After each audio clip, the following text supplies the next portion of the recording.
جی وعلیکم السلام سر، یہ اس پہ بات ہو رہی تھی، بہت شکریہ وقت دینے کا، کہ امریکہ میں کیا سوچ اور کیا اندازے غلط ثابت ہوئے اور کیا نہیں.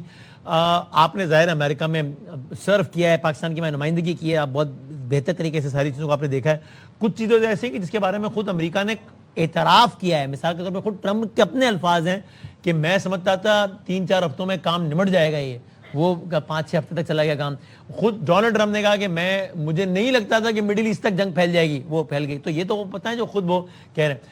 آپ کو کیا لگتا ہے کہ جب یہ معاملہ آیا ہے ٹیبل پر، جو کہ بہت اچھی بات ہے اور الحمدللہ جب پاکستانی ہمارے سر فخر سے بلند ہے کہ یہ اسلام آباد اس کا منبع اور مرکز اور محور ہے، سو آپ کو لگتا ہے کہ امریکہ کی مس کیلکولیشنز کی وجہ سے بھی یہ امریکہ اس نہج تک آیا ہے؟ کیونکہ اگر ان کو یہ لگتا ہے کہ ہم نے 3 ہفتے اور یہ جنگ چلا کے بہت تباہی پھیلا کے اپنے مقاصد حاصل کرنے تو وہ سب تک چلے جاتے، لیکن کوئی سمجھ آ گئی کہ یہ کام ہو نہیں پایا، اور پاکستان نے ایک زبردست اپورچونٹی کریٹ کی ہے فریقین کے لیے کہ چلو ٹھیک ہے، اب دونوں کو ہی امن تو چاہیے تو بٹھایا جائے ٹیبل پہ. میں آپ کے تجزیے سے کلیاً اتفاق کرتا ہوں جی. میرا یہ خیال ہے کہ America was looking for an opportunity now, اور اس کی بنیادی وجہ یہ ہے کہ وہاں پہ ڈونلڈ ٹرمپ صاحب نے بڑی کوشش کی کہ کسی طریقے سے اپنی عوام کو راضی کر سکوں کہ یہ جنگ ہماری ہے. انہوں نے کہا یہ امییننٹ تھریٹ ہمیں ایران سے ملی تھی، لیکن کوئی ان کے جو ملک کے باسی لوگ ہیں وہ نہیں پہچانے اس کو، وہ نہیں مان رہے تھے یہ بات. وہ یہی تاثر دیتے رہے کہ جناب یہ تو شاید اسرائیل کی جنگ ہے جو ہمیں آپ اس میں خام خواہ جھونک رہے ہیں. اور لوگوں کو یہ ڈر تھا کہ کہیں ڈرافٹ نہ شروع ہو جائے. وہ ویتنام جنگ کی بڑی تلخ یادیں تھیں. تو آپ نے دیکھا جس بڑی تعداد میں لوگ باہر نکلے سڑکوں پر، وہ اتنا ویتنام وار میں بھی اتنے نہیں نکلے تھے، صرف اسی خوف سے کہ کل کو یہ اگر ڈرافٹ شروع ہو گیا اور ہم سارے وہاں پہ جانے شروع ہو گئے، باڈی بیگز آنے شروع ہو گئے. اور اسی وجہ سے انہوں نے جب عسکری قیادت کو کہا کہ آپ جائیں اور جا کے 2 جزیروں پہ قبضہ کریں، تو نہ آرمی چیف مانے نہ ایئر والے، تو انہوں نے ایک ایڈمرل کو فائر کیا، ایک ایئر مارشل کو، اور آرمی چیف کو بھی فائر کیا. لیکن ساتھ ہی ساتھ ان کو اندازہ ہو گیا کہ اگر یہ تحریک اس طرح چلتی رہی تو کل کو ریپبلکن پارٹی پوچھے گی کہ جناب آپ نے تو ہمیں you have set us up failure in mid term elections, تو ہم کیسے کریں گے پھر اس کو. تو میرے خیال میں وہ تیار تھے، اور پاکستان کی طرف سے پاکستان نے کریڈیبلٹی تو اپنی پہلے بنائی ہوئی تھی، اور ٹائمنگ بڑی اچھی ہوئی پاکستان کی. پاکستان نے جیسے ہی آفر کی، میرے خیال میں وہ ڈونلڈ ٹرمپ صاحب نے اس کو موقع غنیمت جانا، اور انہیں فوراً ہمارے وزیر اعظم کی ٹویٹ کے اوپر اس کا ہاتھ پکڑائی دے دیا. اور ویسے اس پہ ایک ضمنی سوال، لیکن بہت اہم سوال ہے اس پہ، تو بتائیے یہ ایک راز نہیں ہے نا؟ اگر آپ اسے ڈسیگری کرتے ہیں بتائیے گا کہ اسرائیل کے مفادات کی جنگ لڑی امریکہ نے. خود میں نے ایک عالمی جریدے میں ایک فارمر CIA کے اہم عہدیدار کا انٹرویو سنا، جس میں وہ اپنا ذاتی تجربہ بتاتے ہوئے کہتا ہے کہ میں نے لٹرلی ہر اسرائیلی حکومت کو بیگ کرتے ہوئے، بیگ کا لفظ استعمال کیا، دیکھا ہے امریکی حکومتوں کے آگے کہ ایران پہ چڑھائی کرو، لیکن یہ والے مان گئے، ٹرمپ مان گیا، باقی کوئی مانتا نہیں تھا. تو یہ مطلب یہ سوال ہر آدمی کے ذہن میں آتا ہے نا کہ ایسا کیا ہے اسرائیل کے پاس رقبے کے اعتبار سے امریکہ سے بہت چھوٹا ملک اور سارا کچھ، کہ امریکہ جیسا بظاہر اتنا بڑا ملک، سپر پاور، وہ اسرائیل کی جنگ لڑنے پہ آمادہ ہو گیا اور اپنی ہزیمت الگ کروائی، نقصان الگ کروایا اور سب کچھ.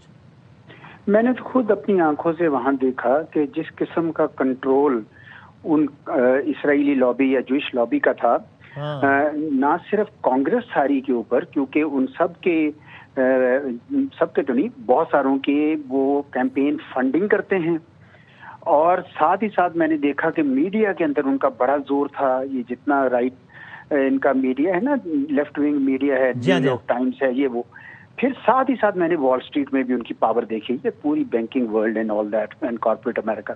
تو اصل یہ تو پہلی بار میں دیکھ رہا ہوں آنیسٹلی، حالانکہ میں 4 بار امریکہ میں مختلف حالوں سے گیا ہوں، 3 بار تو پوسٹنگ پر، 1 بار اسٹوڈنٹ کے طور پر. تو میں نے پہلی بار یہ دیکھا ہے کہ جوئش لابی کے بارے میں یا اسرائیل کے بارے میں اس قسم کھل کے اظہار ہو رہا ہے. ایک تو وہ CIA کے فارمر آپریٹو کا میں نے بھی انٹرویو سن رکھا ہے. اس کے علاوہ اگر آپ جیفری سیکس کو سنیں یا جان مائل شامر کو سنیں یا ٹکر کارلسن کو سنیں تو بندہ حیران ہوتا ہے کہ اتنی کھل کے اب آوازیں اٹھ رہی ہیں جوئش لابی کے بارے میں اور اسرائیل کے بارے میں. اور میرے خیال میں وہ بھی ایک وجہ بنی ہے اسرائیل کی طرف سے بھی راضی ہونے کے لیے کہ کہیں یہ ٹرینڈ اگر اس طرف چلتا چلا گیا تو اس سے slippery slope for Republicans and particularly for Donald Trump. تو اس لیے وہ راضی، میرے تو خیال ہے کہ وہ راضی اس لیے زیادہ ہوئے کیونکہ ان کو لگا کہ ان کا سیاسی مستقبل جو ہے نا وہ داؤ پہ لگ جائے گا. اور اس میں آخری بات یہی کہ آپ سے سوال اعجاز صاحب کے جو بیانات آ رہے ہیں، وینس کا بھی بیان آیا، جو جے ڈی وینس کا، اور پریزیڈنٹ ٹرمپ کا بھی، اسرائیل کی حالیہ لبنان پر جاری بربریت کے حوالے سے، اس سے بھی آپ کو یہ لگتا ہے کہ یہ تجزیہ ہم بنا سکتے ہیں کہ امریکہ نے اسرائیل یا مسلمانوں کی محبت میں نہیں، یعنی مسلمانوں کی محبت میں بھی نہیں اور اسرائیل کی نفرت میں بھی نہیں، اپنے مفادات کے لیے صحیح، لیکن اسرائیل کو یہ میسیجنگ کی ہے کہ نہیں، لبنان میں معاملات کو ہلکا کیا جائے، کم کیا جائے، تاکہ پیس ٹاکس ڈیرے نہ ہوں؟ جی بالکل صحیح ہے جی. میں بالکل یہی سمجھتا ہوں کہ امریکہ کو اس وقت مذاکرات میں کامیابی عزیز ہے. وہ چاہتے ہیں کہ کوئی نہ کوئی کامیابی ہو جائے، اور یہی اسی وجہ سے ہمارے جیسے بندوں کو تو امید ہے کہ یہ کل کے مذاکرات جو ہیں یہ ثمرآور ہو سکتے ہیں، اس کا نتیجہ نکل سکتا ہے.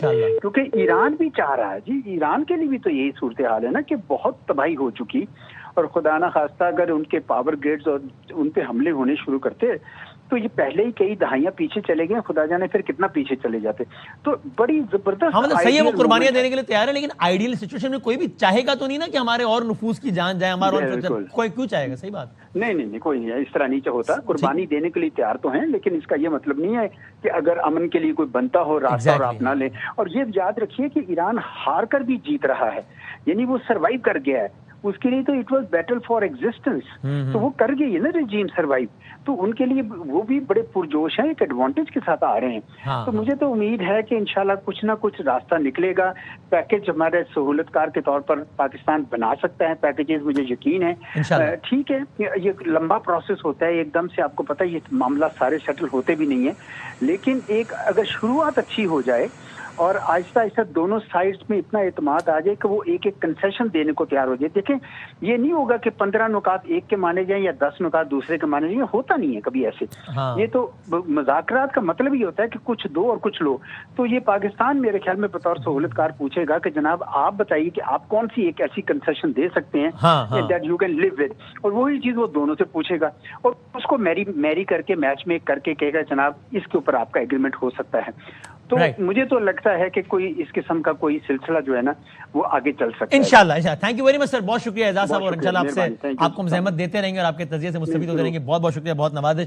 خاور بھائی آپ کی طرف آتے ہیں، آپ نے اگین چونکہ اس طرح کی بہت ٹاکس کور کیے ہیں، مجھے وہ یاد آ رہا ہے شسما سوراج آئی تھیں اسلام آباد، اور خیر مجھے تو ایک دو ایونٹس یاد آ رہے ہیں، آپ کو تو ایسے کتنی سینکڑوں ایونٹس آپ حصہ بنے ہوں گے اس کا. سو یہ ابھی جو اعجاز صاحب نے جو بات کی اسی کو آگے بڑھاتے ہوئے کہ یہ بھی ایک سمجھنے والی بات ہے نا کہ جب مذاکرات ہوتے ہیں تو it is not that simple کہ چلو جی آپ کو یہ دے دیا اور آپ سے لے لیا.